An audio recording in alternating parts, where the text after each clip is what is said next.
मानव hormone के बारे में। ये मानव हार्मोन क्या होता है? हार्मोन रासायनिक रूप से प्रोटीन है। रासायनिक रूप से हार्मोन क्या है? प्रोटीन है, रासायनिक पदार्थ है। शरीर के अंदर कोई भी काम करवाने के लिए हार्मोन की आवश्यकता होती है। आपके शरीर के अंदर कोई भी काम करवाना है तो हार्मोन की आवश्यकता होती है, जिसमें हम लोग मानव में हार्मोन पढ़ेंगे। दो प्रकार के हार्मोन है, जनन हार्मोन और अन्य हार्मोन के बारे में। मानव के अंदर जो जनन हार्मोन है वो दो है, नर जनन हार्मोन और मादा जनन हार्मोन। नर जनन हार्मोन जो है टेस्टोस्टेरोन है, जो कि पुरुषों में मिलता है और ये शुक्राणु को निर्माण करवाता है, शुक्राणु बनाने का काम करता है। और मादा के अंदर एस्ट्रोजन है, जो अंडाशय से अंडा बनाने का काम करता है, अंडाणु बनाने का काम करता है। और ये दोनों हार्मोन, या तो नर जनन हार्मोन और मादा जनन हार्मोन, किसके द्वारा नियंत्रित होते हैं? पीयूष ग्रंथि के द्वारा नियंत्रित होते हैं। और पीयूष ग्रंथि से एक और हार्मोन निकलता है, वृद्धि हार्मोन, जो वृद्धि करने का काम करता है, आपके शरीर को बड़ा करने का काम, आपके लंबाई को वृद्धि करने का काम। ये कौन सी ग्रंथि करता है? पीयूष ग्रंथि से निकला वाला वृद्धि हार्मोन।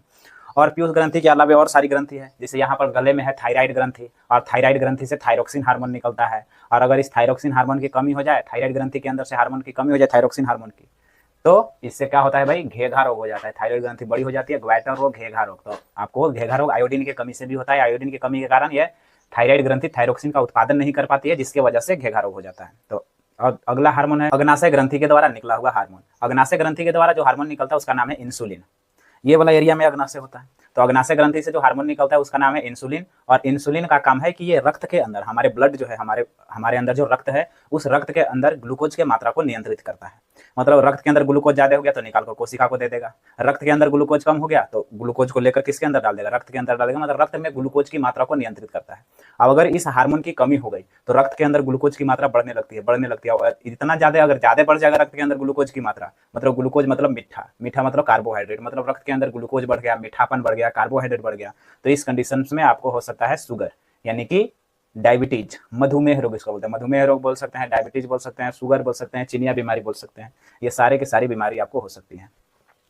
और आखिरी है एड्रिनल ग्रंथि। ब्रिक के ऊपर पाया जाता है अधिब्रिक ग्रंथि, या एड्रिनल ग्लैंड कहते हैं इसको। इस एड्रिनल ग्लैंड से अधिब्रिक ग्रंथि से एक हार्मोन निकलता है, एड्रीनलिन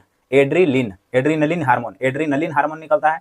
और ये आपके क्रोध को, आपके क्रोध, चिंता, उत्तेजना, ये सारे चीज को कंट्रोल करता है। अचानक गुस्सा आता है इसी हार्मोन की वजह से। और इस हार्मोन को फ्लाई एंड फाइट हार्मोन कहते हैं, लड़ो उड़ो हार्मोन। क्योंकि ये अचानक आपके मित्र, कोई आपका दोस्त है, पीछे से आपको मान लीजिए कि कुछ कह रहा है, आपको क्यूरियोसिटी लग रहा है, आपको बेकार लग रहा है, बार बार कह रहा है, तो अचानक जो आपको गुस्सा आ रहा है वो यही अधिब्रिक ग्रंथि से निकलने वाला एड्रीनलिन हार्मोन, एड्रिनल ग्रंथि से एड्रिनलिन हार्मोन जो निकलता है उसे वही नियंत्रित करता है इसका। तो आज हम लोग देखें मानव के अंदर कुछ हार्मोन के बारे में।